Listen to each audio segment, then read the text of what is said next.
Welcome to Sisters in Arms. I'm Kerrie Ann.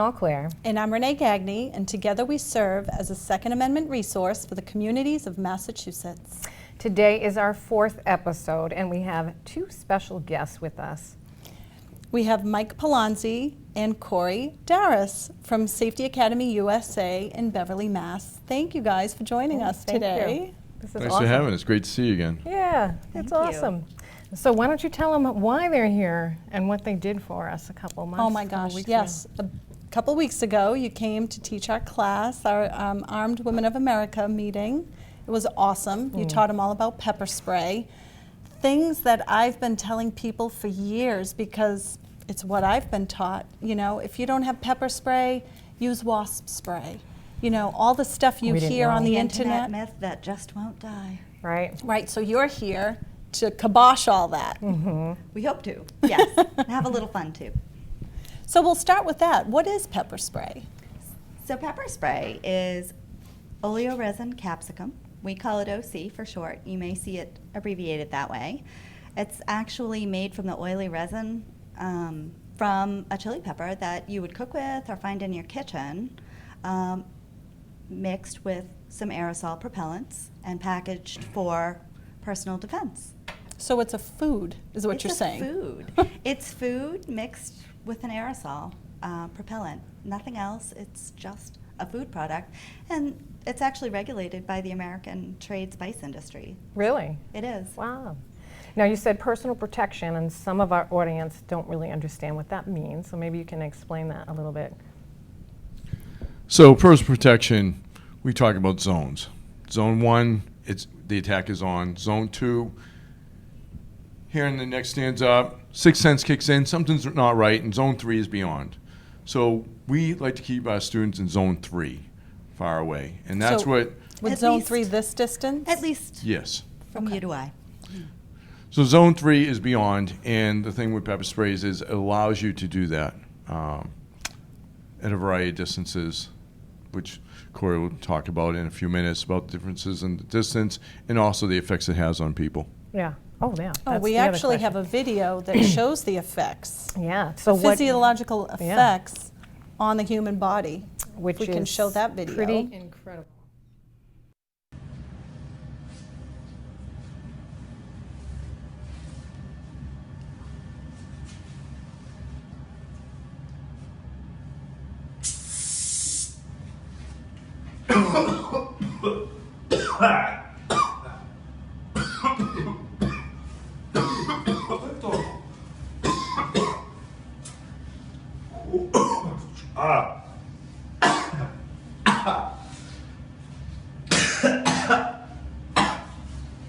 Noch ein Nachschlag. Okay. Könntest du jetzt kämpfen?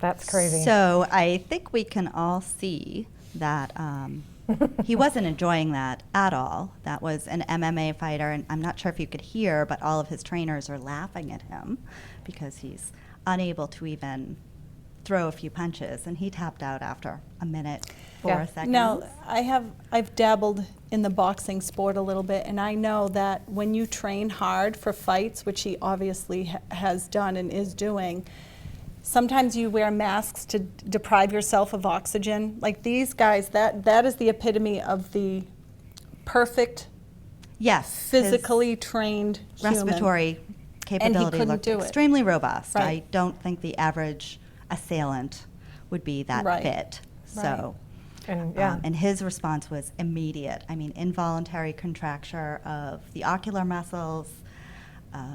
What would happen is the assailant would, in his brain, take a little snapshot photo of where his victim is, which is why we teach our students to immediately get off the X or move so that if they do come toward you after being sprayed, they're going to move toward where they last saw you.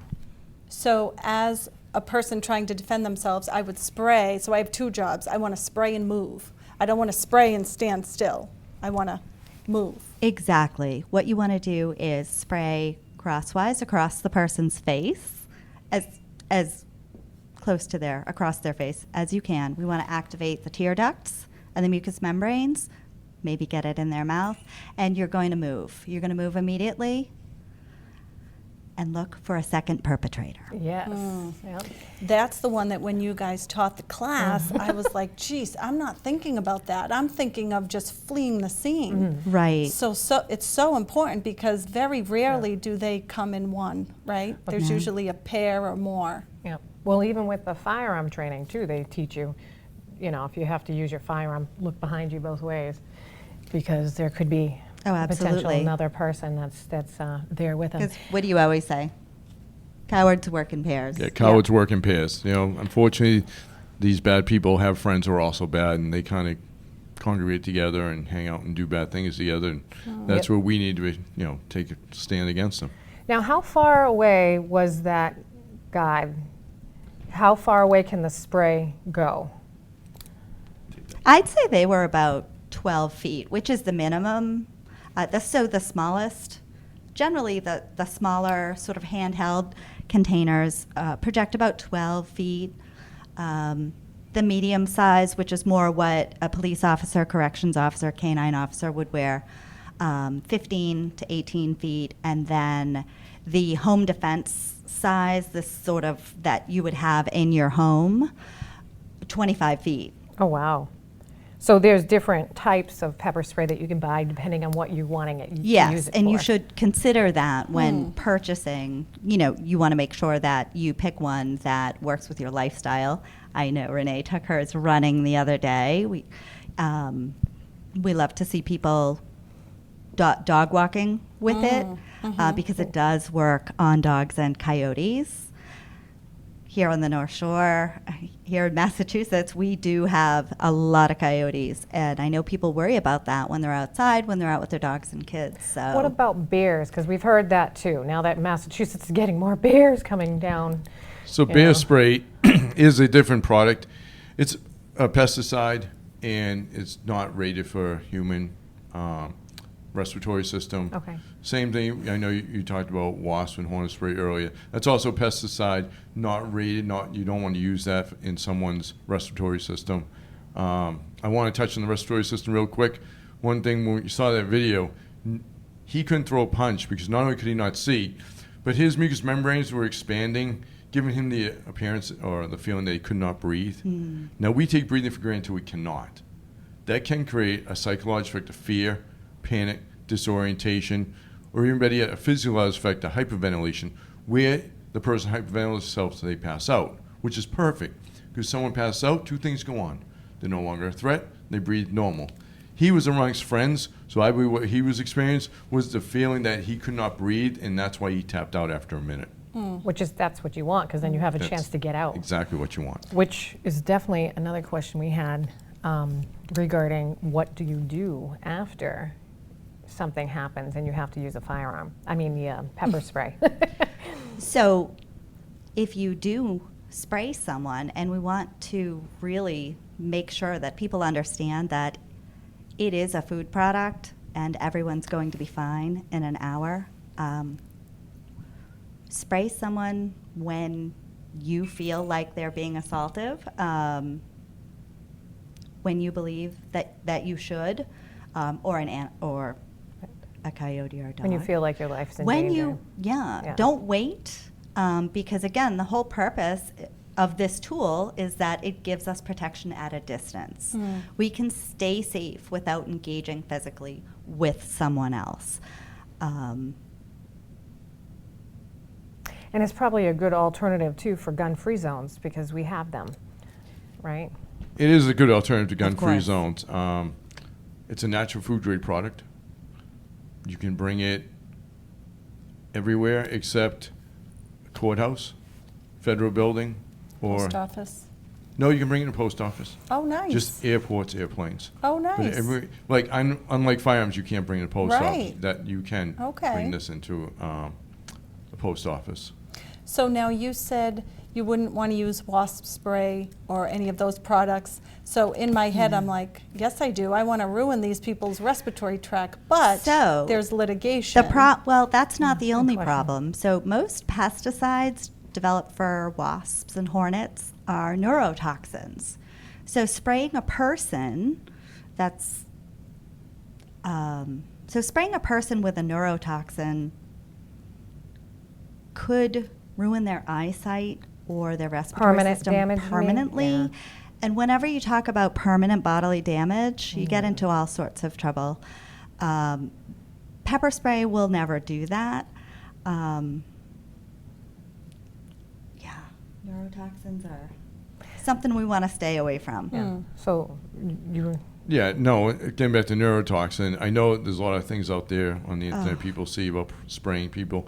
And please don't do this, the viewers, don't do this, but there have been videos made of people being sprayed with wasp and hornet spray just to demonstrate that it doesn't work and is not as effective as pepper spray is. But don't do it. Try to take our word for it that that's not a great product to use. Well, the thing is, it doesn't do anything immediately to humans. oh, that. It doesn't yeah. do anything, Right, so it's useless. Right. It's a dangerous internet myth that it just won't go away. And legally, you can have a lot of ramifications. Depending on Yeah. where you are, what state you live in, absolutely. But as you can see from our friend in the video, the effects of OC are pretty immediate. Yeah, Yeah. that's crazy. So there's probably case law where people have been sprayed with products that aren't pepper spray, and they were sued for damages, right? I mean, did the police officers used to always carry pepper spray, or did they carry mace in the beginning? No, they used to carry mace. You want to talk about mace, Mike? Yeah, so mace was very popular through the late 60s, early 70s. But the problem with mace was it was pain compliant chemical. And you have to succumb to the pain to become compliant. In 1975, the FBI adopted pepper spray, oleoresin capsicum, because they knew the effects would work on people who are under the influence of drugs, Oh, alcohol, right. excited delirium, whereas some of those people, if they could tolerate the pain, it wasn't an effective tool for law enforcement.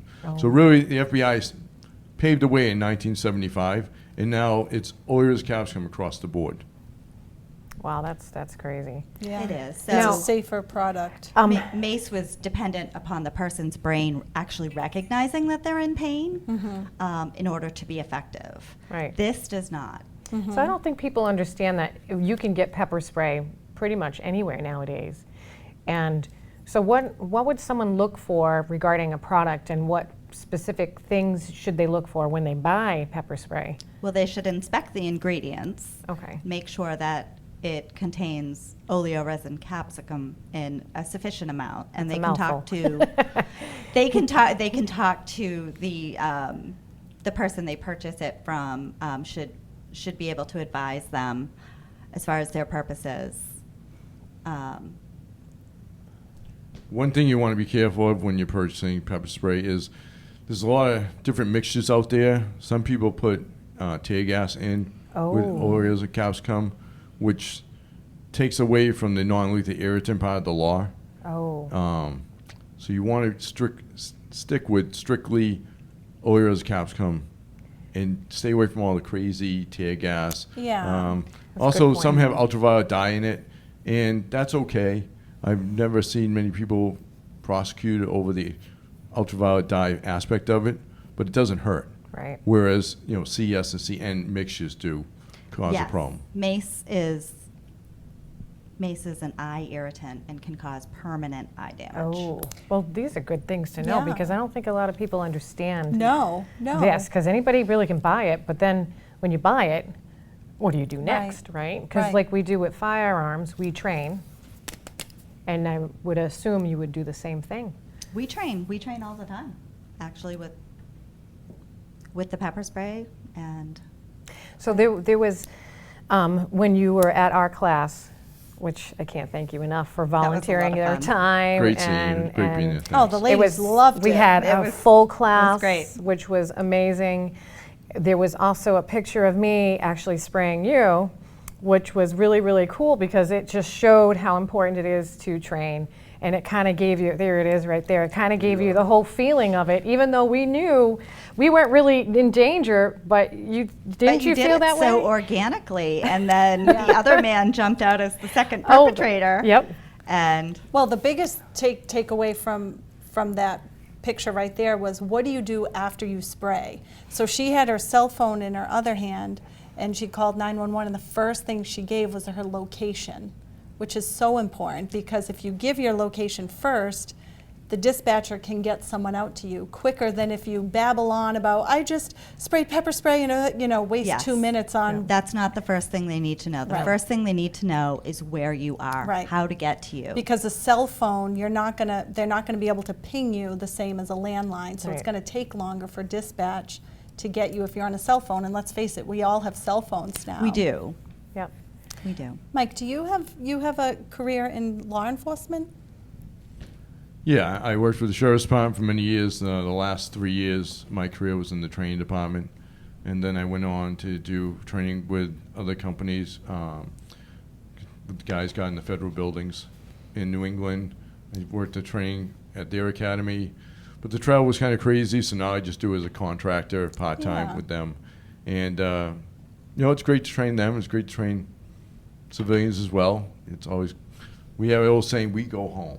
We go home. And I bring that right to, we said it the other night. Remember when you were running away from me, we go home. Yes, look for the other person. We're just going to go home safe. And that's all that matters. So if I have a spidey sense that you're too close to me and I spray you and then I find out you were just asking me for directions, that's awful, but it wasn't lethal.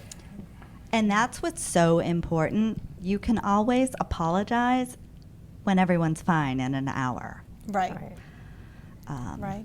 So, Go with your Always. instincts. yeah, And yeah. listen, you are good people, so you're not just going to maliciously use it. Right. You're smart. The people that buy these and come in, the average person, they're smart. They have good sixth sense. If it feels wrong, it is wrong. And there is no warning when it comes to pepper spray. Like I know with the firearms, it's a totally different world. If it feels wrong, isn't just spray them. We can talk about it after. Yeah. And guess what? In 60 minutes, everyone can talk Well, about it that's after. why it's also important, because we talked about situational awareness, but it's that zones that you were talking about. Yes. It's kind of the same idea. Protect your zone. If Yep. someone comes rushing at you, I wouldn't do that without expecting a response from that person. Didn't I know someone at the class actually had a situation. It was Cory. Yeah, In a parking lot. yeah, I didn't know if she wanted to talk about it, but it's important to realize that there's no reason why you can't use your big girl voice or your big boy voice and say, you're too close, back off. Absolutely. And practice that. Right. One of the first things I did after I got safe was burst into tears because I had yelled at someone. I'm Right. not used to yelling at people. And I said to my friends, you know what? Next time we go to the range, we're yelling. That's what we're I going to love that. practice. I love that. We're going to yell. Right. And it Because worked. they gave you a sense of power after. Like you learned something from it and you're like, wow, that was just crazy. I did. It was scary. Mike, have you heard of the burner gun? Have you heard of that gun? The burner gun, are you referring to the gun that shoots pepper balls? Yes. Yes. That gun? I have heard of that. Oh, I know. Re- Yeah, I've heard of that, yes. Am I saying it right? It's a different, BYRNA. yeah, it's a different pronunciation. It's funny. When you think of burner gun, I think of like Yeah, a not the- throwaway gun. I'm Yeah. like, wait, I've heard of that. I Like know a what that burner show's cell? about now. Police Okay. officer sense. Yeah. I'm not a fan of it, and I'll tell you why. A couple Okay. reasons. There was an incident, unfortunately, in Boston where a woman was killed with a pepper ball that hit her eye and went into her brain. Mm. Wow. It happened, unfortunately. Oh my God. Yes. With the pepper ball, you have to hit them in the chest or in the face. Now, that brings back to good marksmanship. So you're shooting a projectile at someone, and I'm not sure, honestly, how effective it is. I can speak to pepper spray, because as you know, I've been sprayed 31 times with it. And if it was up to Cory, it'd be 32. But I tell her no, only inert in the training room. But That's I why can, our classes are so much more fun, because you get to spray Mike. Yeah, everyone sprays me. They like that part. Why you enjoy it? Yeah, I did. Yeah. It's fun. But you've been So- sprayed with the real stuff. 31 times, yes. So can I ask you why? Because we've had this conversation a couple days But ago. I want to hear about. I want to Yeah, hear yeah, about the finish burnout, that, because yeah, I don't want to lose right. that No, because so- that is like the latest and greatest thing going around, and I want to address that. No, I'm sorry, thank you. And I'm not saying it's a bad product. I've not trained with it. I'm not a fan of shooting a civilian, shooting a projectile at another human being, whether it's the pepper ball. I have training in non-lethal beanbags, baton, rubber bullets.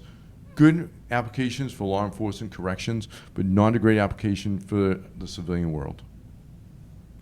Now, so we were having a conversation the other day because somebody had mentioned or made a comment on Facebook about spraying yourself with pepper spray or doing that. What was the purpose? Because you were in law enforcement, that's why you get sprayed 30. So, yes, I, in the sheriff's department and in training, in law enforcement training, they tend to spray us quite a bit. I went to chemical munition instructor school where they sprayed us continuously for 3 days with different products.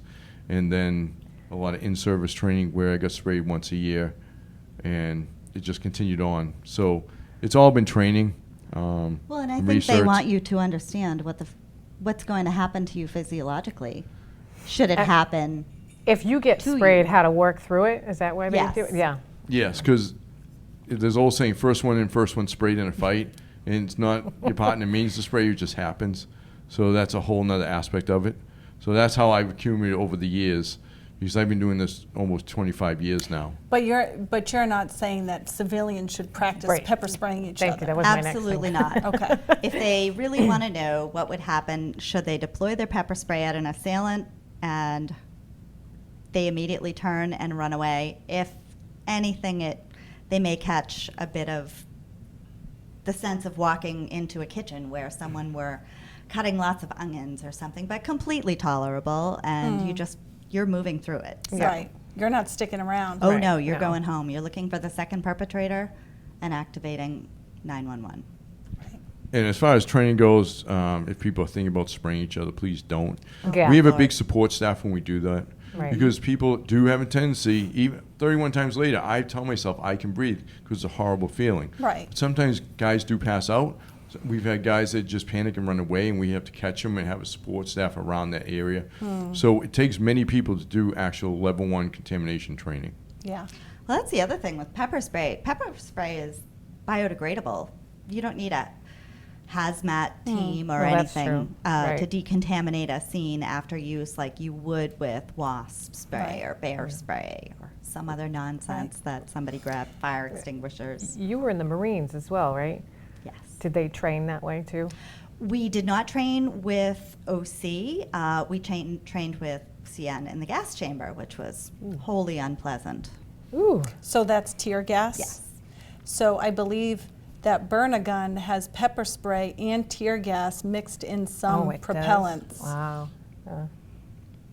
So I'm just going to go back to, Hypothetically speaking. I'm just going to go back to, in the law, oleoresin capsicum is a non-lethal irritant regulated by the American Trade Spice Association, which Cory said. It's food. When you get off of that to chemicals, not only do you lose that legal safe haven, but you also lose the effectiveness of what OC is, and then it brings into other aspects of what are the chemicals doing to people, Right. and that's Right. totally different. Do you need a license for pepper spray? You do not. If you are 18 or over, you do not need a license to carry pepper spray. Massachusetts was the last state to get on board. Of but course they were. We are here. We're never first to the party. And people who are 15, 16, and 17 can legally carry with an FID card. Excellent. Excellent. Those are awesome things to know. And the other thing I don't think we mentioned was, does pepper spray expire? So pepper spray does not. The peppers do not. They're food. It's an oily resin. It actually stays live for quite a long time. The aerosol propellants and the actuator expire about 4 years. So you want to replace it around the 4-year mark. And again, the pepper is still live, so do it safely. Well, how do you how do safely. you, that's a good question. How do you get rid of it? What would you suggest? I always suggest when it's old, go outside, downwind, empty it, and throw it in the trash. Now, can you throw in trash full? You can, but I assure you, if I had a can that was a year expired and I sprayed someone with it, they would still be unhappy. So again, what are we doing with throwing out a can of pepper? Okay, that So makes sense. just empty it out downwind and replace it. Just spray it in the grass. Statistically speaking, most of us are never going to discharge any pepper spray, right? I mean, we walk around in hopes that we don't have to use it, and many of us never will have to use it. Yep. So it's quite possible that we're going to be throwing pepper spray away, and that's not a bad thing. No, I Right. mean, the return on your investment for safety is a $15 Right. can of pepper spray Right. that Right. lasts you 4 years. Right. We're going to be running out of time, so is there anything that you would like to say regarding pepper spray and the importance of it to our audience? Anything that we missed? I feel like we touched on the most important. It's just the Parts best of it? tool. It really is. You can bring it anywhere. It's inexpensive. You could find it anywhere, even if you're on vacation. You can't do that with firearms or other things you Well, may that's a use good to point. keep yourself safe. But, you know, anywhere in the United States that you touch down for vacation, just find the local gun store, sporting goods store, and get yourself a can of pepper spray. So like, you can't So- bring it on the plane, but you could Right. definitely get to your you location and find a small thing of pepper Yeah. spray to keep you safe. That's a good point. Yeah, because no one's going to be traveling with their guns, but it's easy to find pepper spray, and you can always have a good time on vacation with a can of pepper spray. It's be a little harder with a firearm on you. That's right. And it's kid friendly, so if a kid plays with it, it's no different than if they've got some pepper on their hands and rub their eyes. That's Right. right. That's awesome. Does it leave a color when you spray it? The color can be orange or red depending on the type of pepper they used, and that washes off. Okay, so it might be good to recognize a bad guy if his face is red or orange. Oh, he's going to be very red, That's Okay. right. regardless of the dye. So we are Awesome. running out of time, but I can't thank you enough for coming today, and thank you for everything. Thank you so Thank much. you so much for having us. Yeah, thank you. Great seeing you guys. So until next time, Till next time. stay safe, and if you want to contact us, Yep, if you want to contact us, if you have a thought for another episode or questions, comments, please write to us at sistersinarms2022@gmail.com. We'd love to hear from you. thank you. Until next time. Stay safe.